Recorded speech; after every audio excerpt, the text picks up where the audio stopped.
Hey, what's up? This is Matthew Anderson for Vancouver I Am. We're here at GM Place in Vancouver, where tonight there's going to be a concert with Three Doors Down, Hinder, and Stained. We had an awesome opportunity to go inside and talk to the Stained frontman, Aaron Lewis. Let's see what he had to say. Check it out. Stained is an American alternative metal group from Springfield, Massachusetts. Over the past 10 years, the band has enjoyed a number of huge singles, selling over 15 million albums worldwide. I caught up with Stained frontman Aaron Lewis to talk about the evolution of the band, snowmobiling in Whistler, and the internet's effect on the music industry. Have you ever got to spend any time here at all? Like, have you hung out in Vancouver at all? When we came through with Nickelback, man, what was that, 4 years ago? We went up to Whistler and did some of the most amazing snowmobiling I've ever done in my life. You know, I live in New England. There's plenty of snow, but it's not like that. Yeah.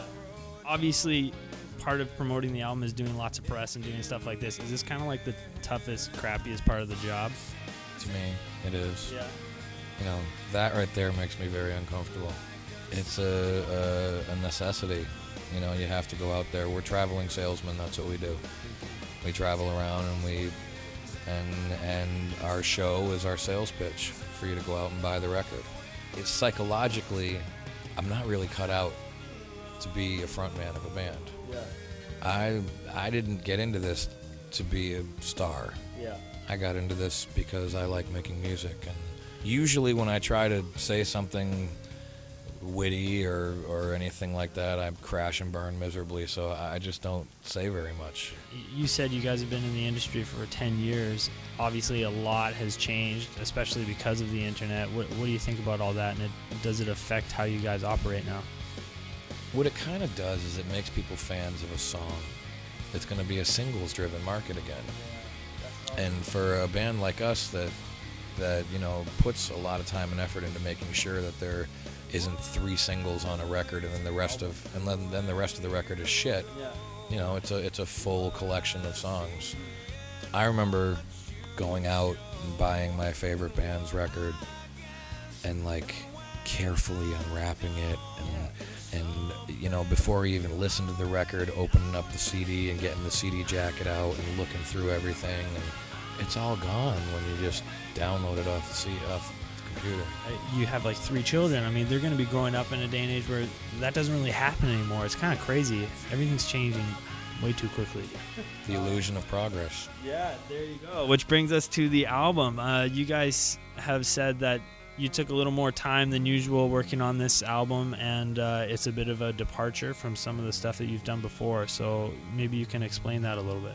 It's a departure in the sense that, you know, all of Mike's guitars aren't tuned way down, and there's guitar solos, and you know, we used a lot of classic vintage tones.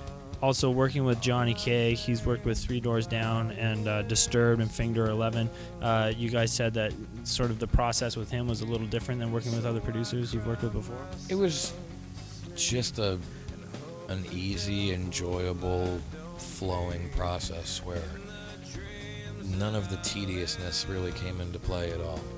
You know, I look at it as, if I got it on my first 3 takes, why do I have to do 10 more?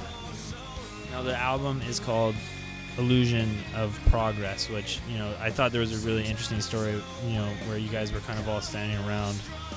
We were all hanging around the studio and not getting anything done, and we were supposed to be writing songs. And Johnny came in, and he was kind of like, you know, what the fuck, are we gonna do something today?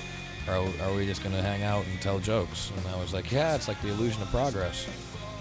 And we all just kind of stopped, and I looked at Johnny, and he looked at me, and I was like, that's a good name for the record. But, you know, you could look at the world, the human race, America, you know, there's so many kind of places that it could go. It's a very deep statement that really came from quite a shallow place. All these places that you've played, is there a different energy? You're playing in the States, you're playing in Canada, you're playing in Europe. I'd have to probably say that the Texans are probably the craziest fans in the world. But when we go over to Europe, it's pretty amazing to watch a crowd during the show sing every single word with me. and then go outside after the show to sign autographs and not be able to communicate with anybody because they don't speak English. The one thing that I make sure to say every night is how amazing our fans are and that we appreciate every one of them. Dude, thank you so much for the time. I'm really glad that you came through Vancouver. That's really great to hear you're getting out more. You guys got good bud here. Yeah, man. I didn't say it. He did. Cool. Thank you so much. Have a great tour and a great concert. Cheers.